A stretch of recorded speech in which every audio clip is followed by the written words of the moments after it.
আমার যে হাসি পাচ্ছে কি বলবো। দেখো কাগজের মতো একটা শাড়ি, এটা নাকি ট্রেন্ডিং এ ছিল, শাড়িটা অনলাইন থেকে নিয়েছি অনেকদিন আগে, সেটা না আর পরা হয়নি। তো আজকে ভাবলাম যে অনলাইনে শাড়ি পরে আজকে ভিডিও করা যাক। আর লোকজন মনে হয় আমার শাড়ির দিকে তাকিয়ে আছে, বুঝতে পারছি আমার নিজেরই হাসি পাচ্ছে এরকম শাড়ি পরে।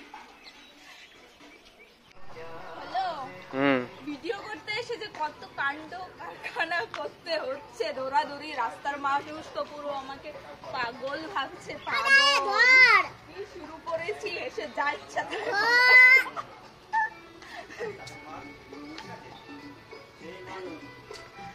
রিলস করছি, ভিডিও করছি, না খেয়ে চলে এসেছি তোমাদের জন্য। জানো আমি দুপুরে খাওয়া খাইনি, লাঞ্চ হয়নি, আমার খাওয়া খাইনি। তোমাদেরকে আমার স্পেশাল স্পেশাল ভিডিও উপহার দেবো বলে তাই আমি খাই। আর ক্যামেরাম্যানটা কে বলো তো কমেন্ট বক্সে বলো।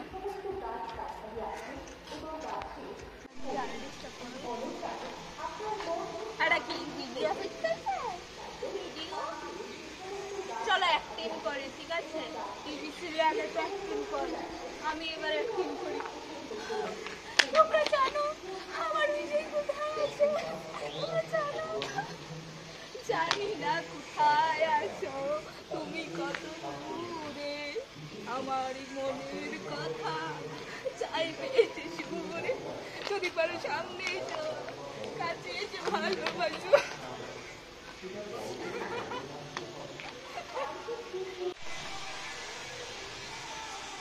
কিছু প্রোগ্রাম আছে নাকি? কিছু প্রোগ্রাম আছে কবে? কালকে বিয়ে ভিডিও। ও ভিডিও, আমি তো ভাবলাম ছবি। দেখো ঘাসের উপর বসেছি, কত সুন্দর লাগছে, ভালো লাগছে, পুরো ঠান্ডা ঠান্ডা ভালো লাগছে, ব্যাকগ্রাউন্ডটা বেশ সুন্দর। কিন্তু আমি তো আর মেকআপ টেকআপ করে আসি না, বেশ ভালো লাগছে। কিন্তু মুখে বলে প্রকাশ করা যাবে না। আর আমার শাড়ি তো দেখতেই পাচ্ছ।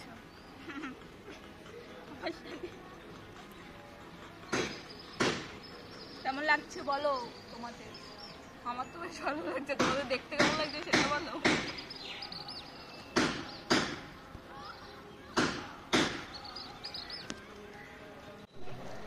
গাইস বাড়ি চলে যাই, অনেকক্ষণ এখানে বসেছি, খিদে পেয়ে গেছে গো, বাড়ি গিয়ে খাবো, খিদে পেয়ে গেছে। গরমের মধ্যে কি আর ভিডিও করা যায়? এখানে বিয়ে বাড়ির প্যান্ডেল ডেকোরেশন হচ্ছে, জায়গাটা কিন্তু বেশ সুন্দর। চলো চলে যাই বাড়ি। আমার সাথে ঘর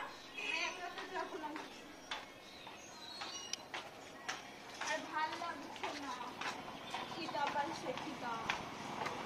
আরে কুকুরগুলো তো বাচ্চারা। চল চল, ভাল লাগছে না, সারাদিন কাজ, জল তেষ্টা পেয়েছে, তাড়াতাড়ি চল। বাড়িতে সারাদিন কাজ বাজ করে এসে আর ভিডিও করতে ভালো লাগে না, সত্যি কথা যেটা। কিন্তু ওই যে এটাও তো আমার একটা কর্ম, তাই না? ভিডিও করা আর পোস্ট করা।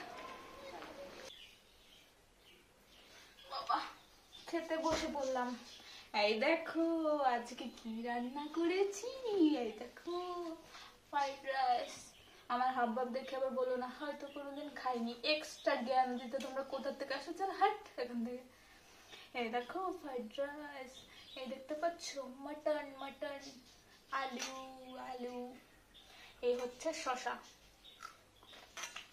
এবার খাওয়া যেত না।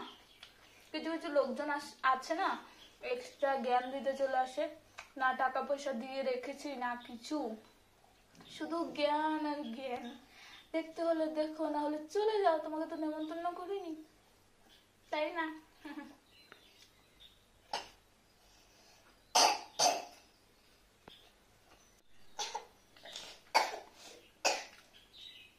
আগে হচ্ছে কি মটন খেতাম না, যেটা সত্যি কথা।